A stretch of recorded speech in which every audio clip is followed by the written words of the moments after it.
월급은 통장을 스친다. 이런 말 들어보셨죠? 남 얘기가 아닙니다. 월급날 알림은 분명 떴는데 일주일 뒤면 잔고가 10만 원입니다. 명품 산 적도 없고 내일 술 마신 것도 아닌데요. 현재 대한민국 30대의 현실입니다. 월급은 들어오자마자 할부와 카드값으로 증발해버립니다. 똑같이 버는 것 같은데 왜 나만 매달 텅텅 비어 있을까요? 어떻게 하면 벼락거지를 피할 수 있는지 지셰프가 알려드리겠습니다. 주변 30대 직장인들 보면 소득은 다 거기서 거기입니다. 세후 250만 원에서 350만 원 사이. 그런데 참 이상하죠. 똑같이 버는 것 같은데 누구는 자산을 불려나가고 누구는 매달 카드값 맞기도 벅찹니다.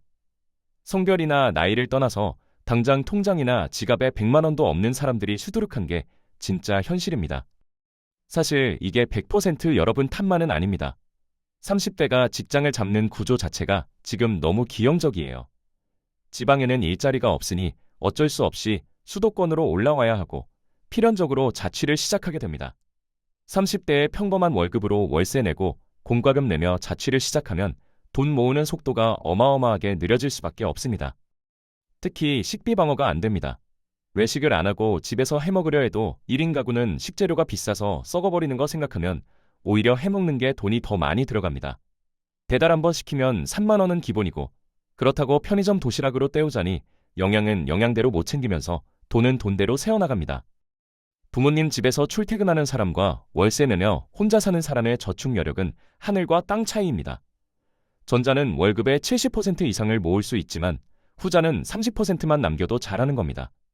똑같은 연봉을 받아도 출발선이 다릅니다. 그런데 우리는 이 차이를 무시한 채 남들의 평균적인 소비를 따라가려 합니다. 바로 여기서 문제가 시작됩니다. 구조가 이렇다고 해서 포기하고 변명만 할 수는 없습니다. 솔직히 우리 딱 봐도 어디서 돈을 아낄 수 있는지 뻔히 보이는데 경제관념 없이 쓰고 있지 않나요? 넷플릭스 구독료, 매일 사 마시는 커피, 유행을 따라가는 쇼핑 습관, 환승 한 번이면 금방인데 귀찮아서 부르는 카카오 택시. 하나하나는 작아 보여도 한 달치를 모으면 꽤 큰 금액이 됩니다. 문제는 이걸 소비라고 인식하지 못한다는 겁니다. 남들 다 하는 거니까. 이 정도는 기본이니까. 이런 생각이 통장을 갉아먹고 있습니다. 부모님 집에서 출퇴근하며 월급의 70%를 모으는 사람들의 평균적인 소비를 숨만 쉬어도 나가는 돈이 많은 자취생이 똑같이 따라해선 안 됩니다. 남들이 다 하는 거, 다 누리는 거. 지금 자취하며 독립을 시작한 사람한테는 그럴 여유가 없습니다. 분기별 해외여행, 주말마다 브런치 카페 가고, 분위기 좋은 바에서 칵테일 마시고, 시즌마다 옷 사고, SNS에서 보이는 또래들의 라이프 스타일에 나도 모르게 기준으로 삼고 있진 않나요? 평범하게 산다는 착각이 여러분을 조용한 빈곤으로 몰아넣고 있는 겁니다. 인스타그램에 올라오는 건 그 사람 인생의 하이라이트일 뿐입니다. 그걸 일상의 기준으로 삼으면 내 통장만 텅텅 비어갑니다. 진짜 무서운 건 이 과정이 천천히 진행된다는 겁니다. 매달 조금씩 새어나가는 돈은 당장 티가 안 나지만 5년 뒤 자산 격차는 걷잡을 수 없이 벌어져 있습니다. 자, 그럼 독하게 마음먹고 남들 쓰는 거 안 쓰고 소비를 줄였다고 쳐볼게요. 월급의 절반을 뚝 떼어서 은행 예적금에만 차곡차곡 넣으면 부자가 될까요? 안타깝게도 천만의 말씀입니다. 여기서 두 번째 함정이 기다리고 있습니다. 2026년 현재 우리는 원화 가치가 지속적으로 하락하는 시대를 살고 있습니다. 커피값 생각해보세요. 몇 년 전만 해도 아메리카노 한 잔에 3,000원이면 됐는데 지금은 5,000원도 넘습니다. 점심값도 마찬가지입니다. 10,000원 한 장으로 제대로 된 식사 한 끼 해결하기가 점점 어려워지고 있습니다. 이건 단순한 물가 상승이 아닙니다. 내가 가진 돈의 가치가 녹아내리고 있다는 뜻입니다. 은행 예금 금리가 세컨트라고 쳐도 물가 상승률이 4%면 실질적으로 마이너스입니다. 열심히 모아봤자 1년 뒤 그 돈으로 살 수 있는 게 줄어든다는 얘기입니다. 부모님 세대는 달랐습니다. 예금만 해도 금리가 20%를 넘던 시절이 있었고 부동산은 사기만 하면 올랐습니다. 그때의 공식을 지금 그대로 따라하면 안 됩니다. 시대가 바뀌었습니다. 예금만 고집하다가는 가만히 앉아서 벼락거지가 됩니다. 아무것도 안 했는데 가난해지는 겁니다. 숫자는 그대로인데 그 숫자의 힘이 점점 약해지는 거죠. 게다가 언제나 본인이 생각하는 월급이 매달 꼬박꼬박 들어올 거라 생각하면 오산입니다. 지금 다니는 회사가 10년 뒤에도 있을 거라는 보장이 어디 있나요? 갑자기 몸이 아파서 일을 그만둘 수도 있고 회사에서 원치 않게 나와야 할 수도 있습니다. 인생에는 늘 우리가 통제할 수 없는 변수가 생깁니다. 코로나 터졌을 때 생각해보세요. 하루아침에 가게 문 닫고 회사 잘리고 수입이 뚝 끊긴 사람들이 얼마나 많았나요? 그때 저축해둔 돈이 있는 사람과 없는 사람의 차이는 처참할 정도로 극명했습니다. 내 노동력을 갈아 넣어서 돈을 버는 시간은 한정되어 있습니다. 20대 후반에 취업해서 60대까지 일한다고 쳐도 길어야 30년 남짓입니다. 그런데 평균 수명은 계속 늘어나고 있습니다. 일하는 기간보다 일 못하는 기간이 더 길어질 수도 있다는 얘기입니다. 근로소득이 끊기는 그 서늘한 순간을 반드시 대비해야 합니다. 월급이 들어올 때는 모두가 비슷해 보입니다. 진짜 차이는 월급이 멈췄을 때 드러납니다. 그때 버틸 수 있는 사람과 무너지는 사람, 지금 어떻게 준비하느냐에 따라 갈립니다. 나이 들어서 남 밑에서 하기 싫은 일을 억지로 안 하려면 지금부터 움직여야 합니다. 젊어서부터 저축하고 재테크하는 습관을 길러야만 합니다. 그런데 참 이상하게도 학교에서는 이런 진짜 필수적인 경제와 금융 지식을 절대 가르쳐주지 않습니다. 미적분은 배웠어도 복리의 힘은 모릅니다. 한국사는 달달 외웠어도 연말정산하는 법은 아무도 안 알려줬습니다. 왜 그럴까요? 금융 문맹이 많을수록 이득 보는 쪽이 있기 때문입니다. 은행은 낮은 금리로 예금 받아서 높은 금리로 대출해주며 이자 차익을 챙깁니다. 카드사는 할부와 리볼빙으로 수수료를 뜯어갑니다.